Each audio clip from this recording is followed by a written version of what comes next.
Hi guys, welcome back to my channel. It's me, Yvanna Brooke, and I'm back with a new lip care video.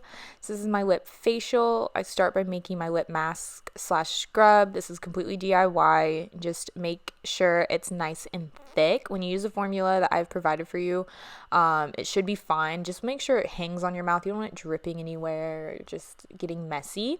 So I make it nice and thick. The turmeric and honey is going to keep it nice and moisturized and brighten up your skin.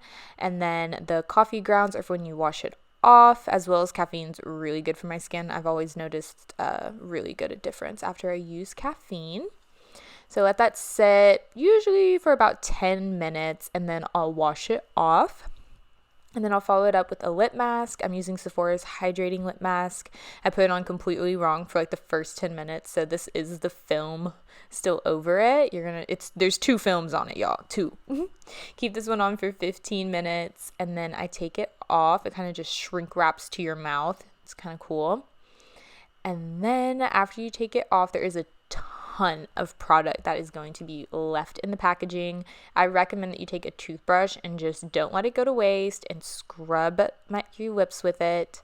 I love using the toothbrush, like the dinky ones you get at the dentist office. I keep those always. And then I took some patches. These are running out of serum, so I decided I might as well use them on my lips and my laugh line area. So I put those on, and then I let the essences sit for about 10 minutes. And then I take them off, moisturize, and I'm date ready. I look good. And so will you. Hope you guys enjoyed. Bye.